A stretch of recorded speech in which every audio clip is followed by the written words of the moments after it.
Everybody, it feels good to win back our country. I'll tell you, this has been a difficult and challenging year in so many different ways. And we have to think back to where we were, as the video said, in January of 2021. January 7th of 2021. They said the MAGA movement was dead. They said that Donald Trump will never have a political future. Joe Biden was coming in and putting people in prison for going into the Capitol Rotunda and praying. Joe Biden was mandating the vaccine, keeping the border completely and totally wide open. We were seeing our country disappear and vanish from us. But here's where you come in. For every single one of you in this audience that never wavered, that always had the president's back, that continued to support him, you guys are the beginning portion of the greatest political comeback in American history.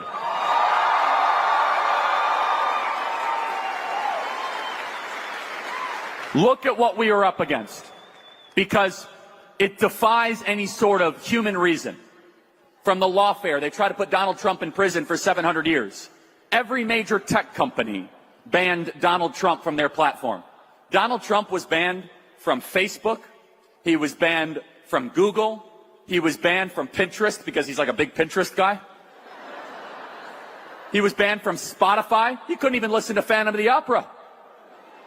They did everything they could to make him disappear, but there was a problem. Is that you could put Donald Trump in exile at Mar-a-Lago, but you can't make 75, 80 million people disappear.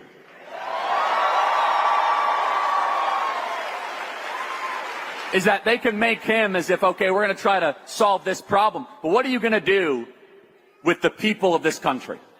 And that's where all of you that continue to do the work, you entered. We entered front stage, and it was difficult. We were told that this was never going to happen, that the Democrat Party was immovable. For all of you on campuses that continue to fight for conservative causes, that were graded differently, kicked out of class, that were smeared, that were slandered, it was as if there was no immediate hope. But you guys had faith. And faith not just that we could take back our country. And if we are honest with ourselves, we cannot take credit for what happened on November 5th. The person, or more importantly, who deserves credit, is God Almighty for saving this country and giving us 4 years of Donald Trump.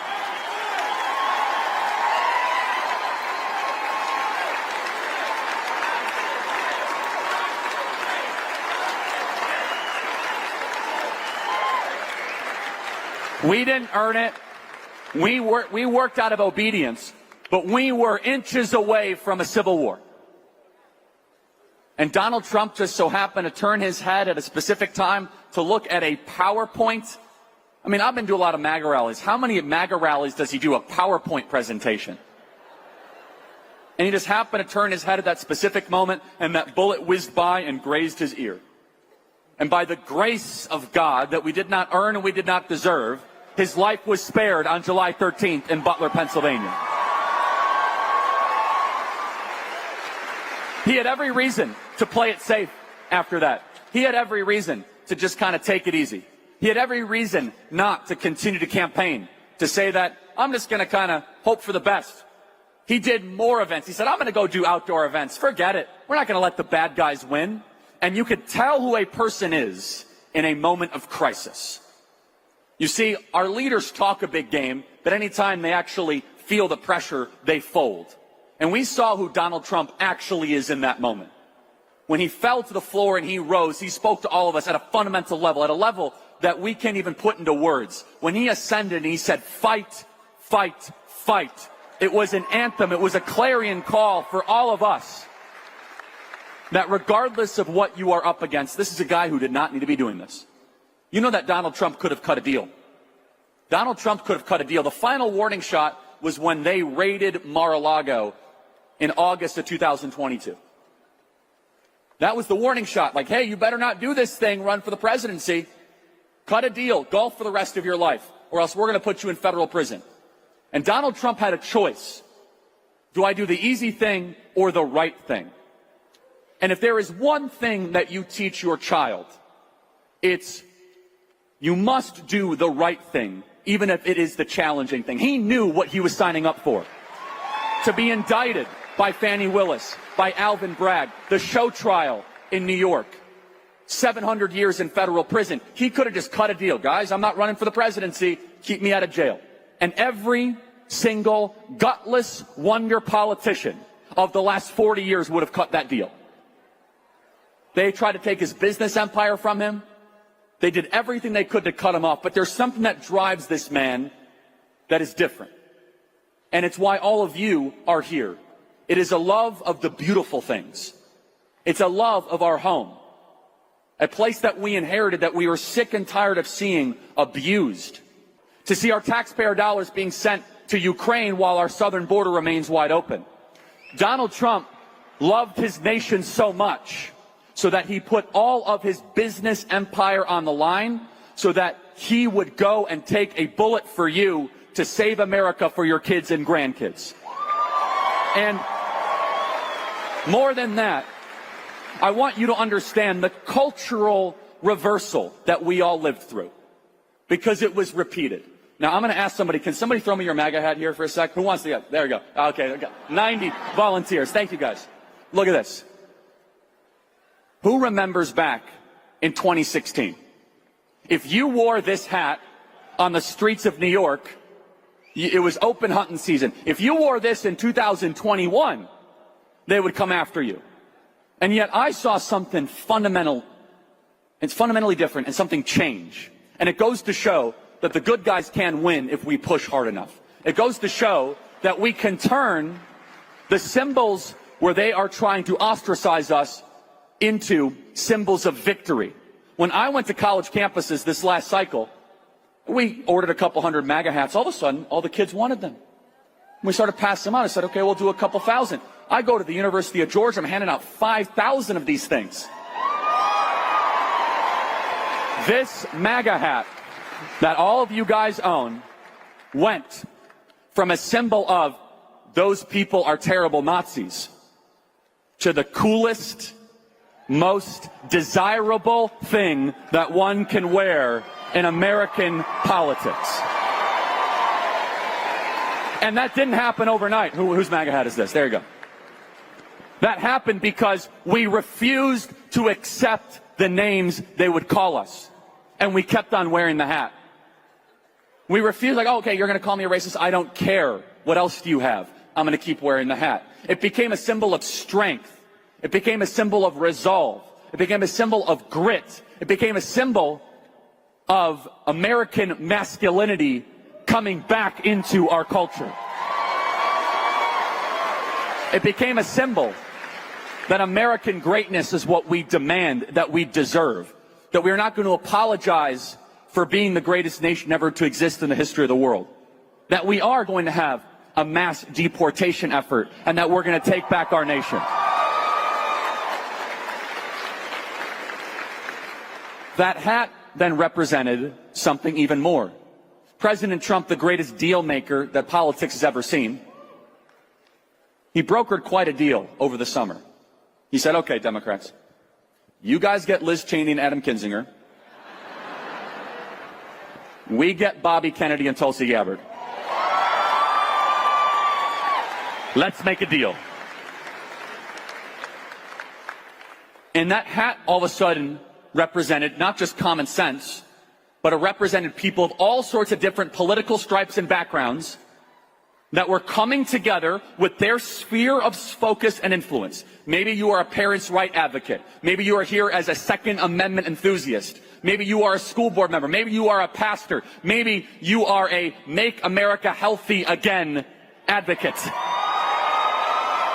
Whatever focus group that you have, as long as we can agree on the big stuff. The country's collapsing. Things are amiss. We need to combine forces and defeat the incumbent regime. Welcome aboard. We are going to make America great again.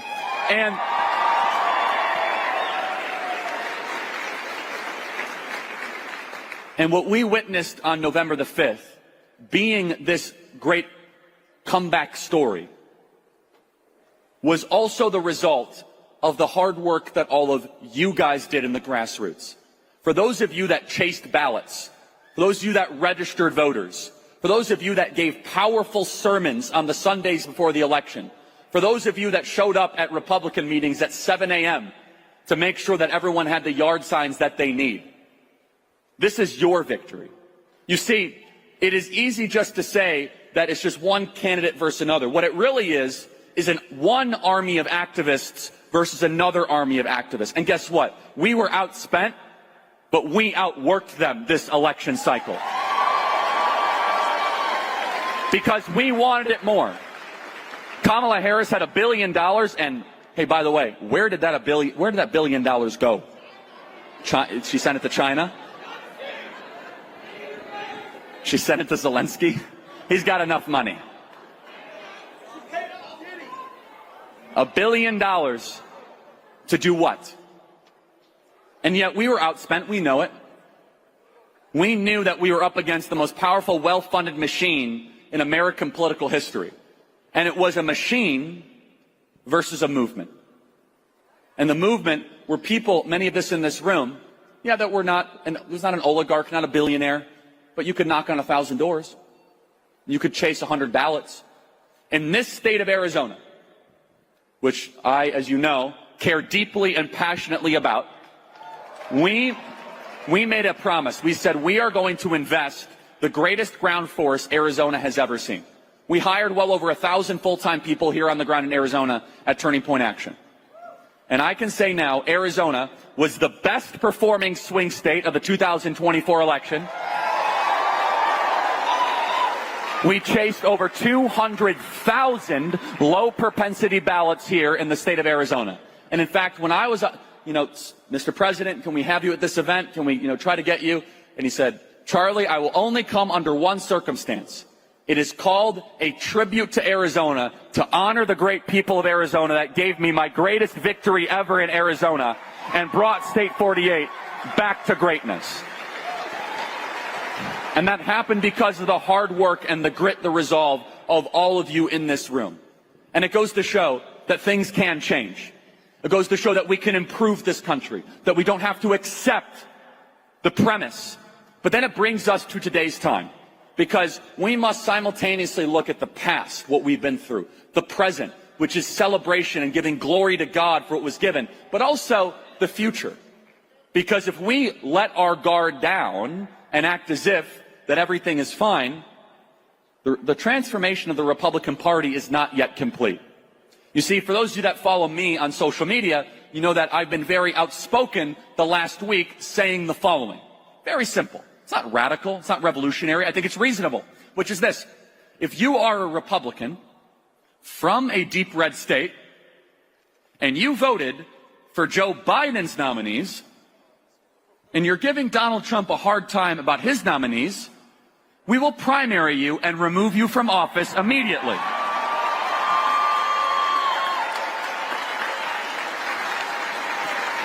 And for all of those red state senators out there, let this be a warning to you that the 20,000 people here at America Fest and the 1 million people here that are watching online and the millions of people that will see these clips, we are not going to take a Republican Party that gets in the way of the will of the people. We want a Republican Party that fights to win. And for every U.S. Senator out there, you must confirm Pete Hegseth, Tulsi Gabbard, Kash Patel, Bobby Kennedy, Pam Bondi, and Trump's entire cabinet, or you will face a primary challenger immediately.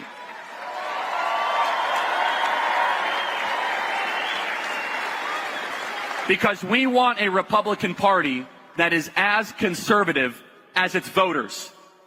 We want a Republican Party that is responsive to all of you. We want a Republican Party that actually listens to what you want, not a Republican Party that goes to D.C. and becomes something completely and totally different. And look at the power that you have. In just the last 24 hours, we did something that we never would have been able to do before. They were trying to do this ridiculous, sick, and twisted and concocted 1,500-page Democrat boondoggle giveaway continuing resolution. Under old circumstances, that thing just would have passed. But there's new voices. And we took to social media. Elon Musk took to social media. Many of you took to social media. And the president took the lead and said, no, we're not going to give Congress a 74% pay raise while Americans are being crushed by inflation. We're not going to send more money to Ukraine. We're not going to have this boondoggle of biolabs being spent overseas. We're not going to have immunity for January 6th committee. And what you did, and I want to show the power that you have, is that you, everybody in this room and everyone watching online, you defeated the Washington insiders in hours, everybody. And that CR is dead. It is dead. And you did that. And it is going to be a relentless fight. Now, the new CR that they have went from 1,500 pages to now it's like 4 or 5 pages. And President Trump is going to get what he's asked for, which is a clean slate, a debt ceiling increase, so that we can actually get the biggest, baddest, and best border bill in the history of our country as the first piece of legislation for President Donald Trump. The top priority. But it is only going to improve if we stay engaged in the grassroots. If we continue to knock on doors, take over local precinct committees, to start Turning Point USA high school and college chapters. And I just got to brag on our high school chapters. I said this briefly in the video, everybody, but young men are the most conservative they have been in over 50 years. 50 years. Think about that. Now, a reporter asked me, they said, Charlie, can you try to explain this phenomenon? I said, yeah, it's very simple. Young men want to be part of a political movement that doesn't hate them. In fact, let me go a step further, that thinks they're essential to a future of a country. That we need strong men and strong women. That we're sick and tired of hearing about toxic masculinity when we are drowning in toxic femininity. When we become a feelings-based culture, you can't say that, you can't do that, well, you're going to offend somebody. And who is the most overtly masculine political figure of the last 100 years? No, it's not Tim Walz. Stop it, okay? That's not true. Yeah, no. Of course, it's the man who would never apologize for America, that stands proudly for our tradition and our history, that doesn't care about what sensibilities he offends, that calls Justin Trudeau governor, the guy that just said... And in many ways, this was an election that was more about culture than it was about politics. That it was about who are we as a people? What are we doing to the next generation? You see, they wanted us to be quiet and afraid and silent and subservient. They wanted us to cower into our corner. But the conservative movement has changed fundamentally. I hope you guys understand this. And we can't lose it. We must lean into it. We call the shots, not the media, not the oligarchs, not Washington, D.C. And our asks are so simple. The media likes to say, oh, there's radical, they're revolutionaries. Here's our ask. We want a border. We want our kids to learn reading, writing, arithmetic. We want our founding documents to matter much more than federal registry and bureaucracies. We believe the Constitution is the law of the land. We believe in 3 branches, not 4.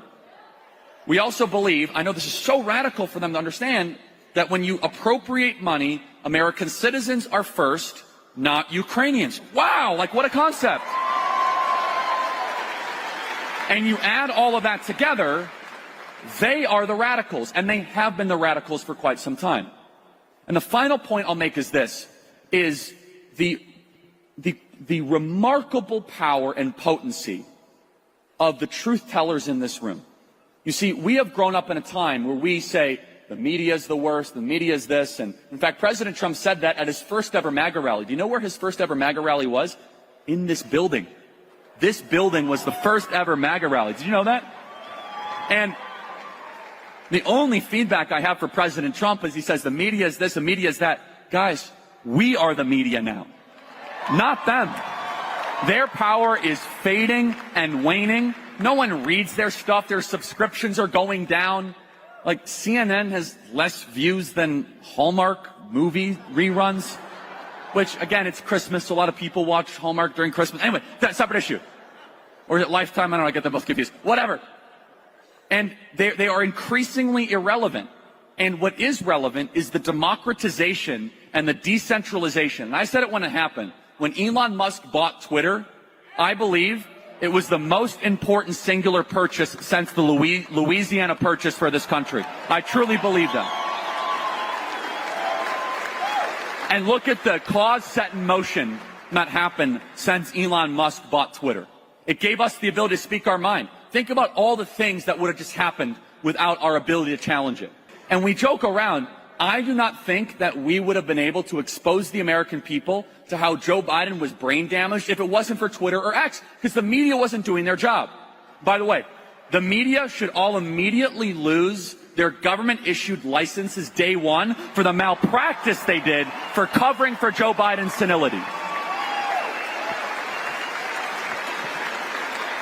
We are in the driver's seat, and that comes with a lot of obligation. We are the cultural force. We are ascendant.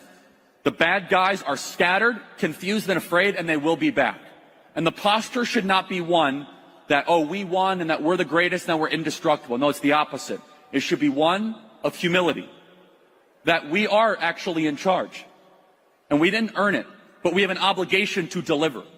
That we have an opportunity that we may never happen again. It is a once in many lifetimes opportunity to fill the government with change makers. I believe the 4 years of exile is the ultimate Romans 12:2 verse.